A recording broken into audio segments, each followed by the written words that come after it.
Today I'm going to build a super powerful gaming PC, and since I'm an adult with bad spending habits, I decided to go all out for my first ever PC. But first, there's one big problem. I don't know anything about computers. So I started researching on how to build a PC and I had no idea what I got myself into. I was basically reading gibberish. But after many tutorials, a bit of luck, and an empty wallet, I was finally ready to start building. Although I didn't set a budget for this build, I wanted to put a major focus on the processor and graphics card for the best possible video game productivity performance.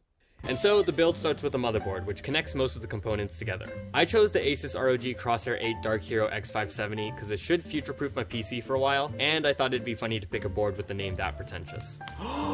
Free stickers, let's go!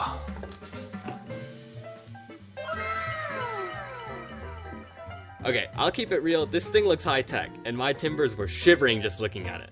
That being said, I was also super pumped to get started. After setting the board on top of the box, the first step is the processor.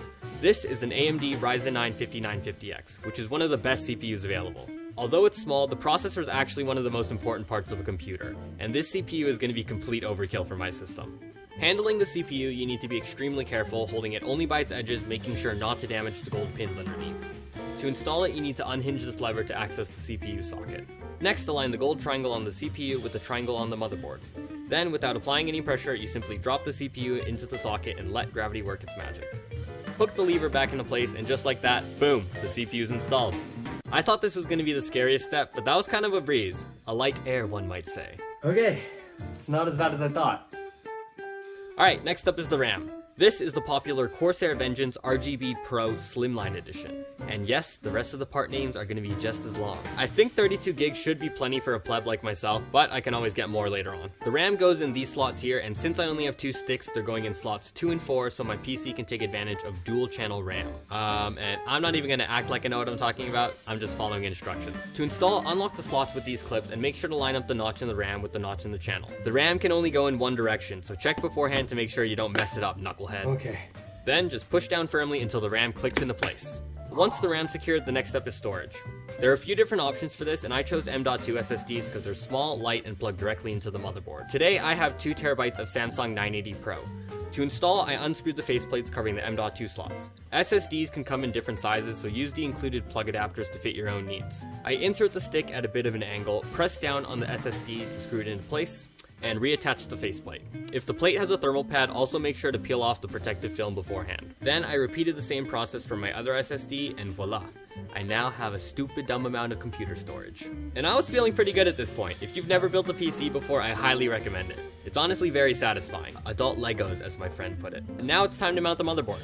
The case I went with is the Corsair 5000X. So after removing the side panels, I laid the case down on its side and located the mounting holes for the motherboard. Then I gently slid the board into place, making sure to line up the back I/O with its opening. Finally, I used the included screws to secure the board in place. And now we've only got a couple more parts before this thing is an absolute unit. Alright, next up is the power supply. And as the name suggests, this is what powers the PC. I got an 850 watt PSU, which should be more than enough for my computer. First, I followed a guide on which of the included cables to plug in beforehand. And this thing came with a lot, so I didn't end up using all of them, but I'll specify which ones I did use in a little bit. Next, I positioned the power supply at the bottom back of the case, making sure the fan was facing the dust filter. When mounting the PSU, it's important to tighten the screws in a crisscross pattern to ensure each corner is mounted with even pressure. Okay, now we move on to the CPU. Just like SSDs, there are a few different options for cooling. Air coolers, which use fans, liquid coolers, which circulate coolant around the case, and all-in-ones, which are kind of like an air-liquid hybrid. I went with the Corsair Elite Capellex AIO because it seemed like a happy medium, plus it was one of the prettiest coolers available. Alright, first up I had to attach the fans to the radiator. I decided to mount my radiator to the top of my case, so I made sure to attach the fans in a way to push air up and out as exhaust. Lucky for me, my specific case came with 3 fans already pre-installed for air intake on the front of the case. Once all the fans were mounted, it was time to attach the pump header to the CPU. The pump came with some pre-applied thermal paste, and after replacing the brackets to fit my motherboard, I attempted to mount the pump header. But, surprise surprise, I managed to mess that up. No. So, I used some rubbing alcohol to clean off the pump header and CPU, and then I tried to apply some of my own thermal paste. Yeah, I had to buy some more thermal paste.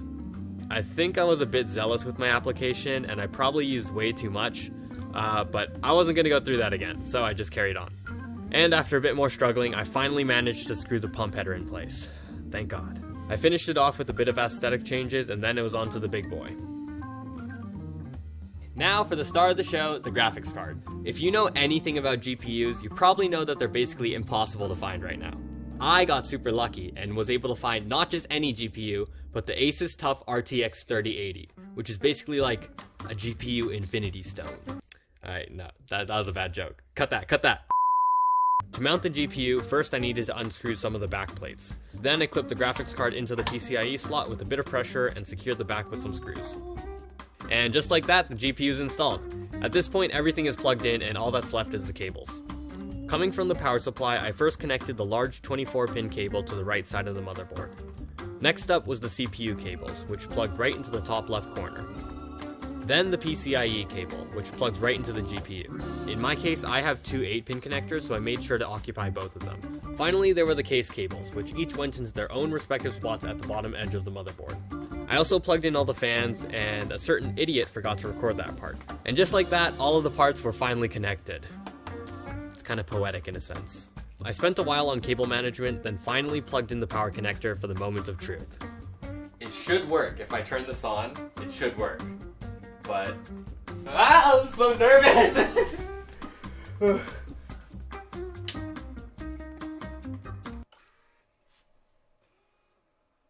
Yes!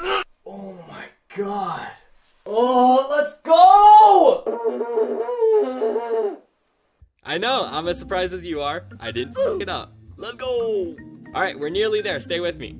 After plugging in my screen, keyboard, and mouse, and spending way too long trying to set up Windows, I finally installed the OS and all of the necessary drivers. Then I ran a user benchmark test, and this thing knocked my socks off. God damn! Oh my god, look at these numbers!